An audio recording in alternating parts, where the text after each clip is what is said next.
आरक्षणाच्या लढाईत आता छगन भुजबळ हे ऍक्शन मोडवर आलेत। आज छगन भुजबळ मुंबईत ओबीसी नेत्यांची बैठक घेणार आहेत। ओबीसी समाजातील विविध संघटना आणि समता परिषदेच्या महत्त्वाच्या पदाधिकाऱ्यांसोबत ते संवाद साधणार आहेत। त्यासाठी त्यांनी ओबीसी पदाधिकाऱ्यांना मुंबईत येण्याच्या सूचना दिल्यात। अधिक माहिती घेऊयात, आमच्यासोबत आपले प्रतिनिधी देवेंद्र कोल्हटकर। देवेंद्र, काय माहिती मिळते या बैठकीसंदर्भात आपल्याला?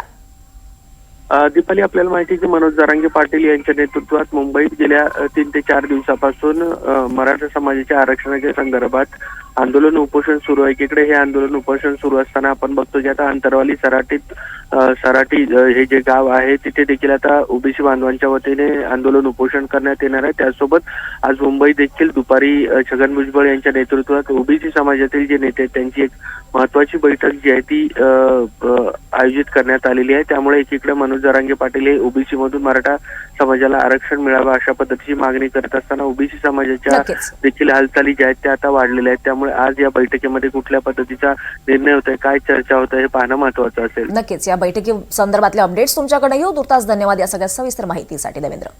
तर जालन्यातील अंतरवली सराटीत आजपासून ओबीसी समाजाचं उपोषण सुरू होत आहे। मराठा समाजाला ओबीसीतून आरक्षण देण्यास विरोध आहे आणि त्याच मागणीसाठी नागपूर नंतर आता जालन्यात सुद्धा ओबीसींचं उपोषण होत आहे। विशेष म्हणजे जरांगे यांच्या गावातच हे उपोषण करण्यात येणार आहे। दरम्यान उपोषणाला बसणाऱ्यांना आता पोलिसांनी नोटीस बजावली आहे। अधिक माहिती घेऊयात, आमच्या सोबत आपले प्रतिनिधी मोहसिन शेख आहेत। मोहसिन, आता उपोषणाला बसणाऱ्यांना पोलिसांनीच नोटीस बजावल्याचं कळत आहे? नक्कीच आपण जर बघितलं दीपाली तर मनोज जरांगेंचा बालेकिल्ला म्हणजेच अंतरवाली सराटी, जिथून त्यांनी या सगळ्या आंदोलनाची दग पेटवली होती आणि याच अंतरवाली सराटीत आता ओबीसी बांधव देखील जे आहे तर उपोषण करणार आहे आणि याबाबत त्यांनी तसा इशारा दिला आहे। राष्ट्रीय ओबीसी महासंघाकडून हा सगळे उपोषण केले जाणार आहे आणि या पार्श्वभूमीवर कायदा सुव्यवस्थेचा कुठेही प्रश्न निर्माण होऊ नये यासाठी पोलिसांनी देखील आता या उपोषणकर्त्यांना नोटीस दिलेली आहे। मात्र हे उपोषणकर्ते आपल्या भूमिकेवर ठाम आहे। त्यामुळे आज अंतरवाली सराटीत नेमक्या काय घडामोडी घडतात हे पाहणं महत्त्वाचं असणार आहे। परंतु ज्या ठिकाणी मराठा समाजाने किंवा ओबीसी मधून मराठा समाजाला आंदोलन देण्याच्या मागणीसाठी मनोज जरांगे यांनी आंदोलन सुरू केलं, त्याच अंतरवाली सराटीत आता ओबीसी देखील उपोषणाला बसत आहे।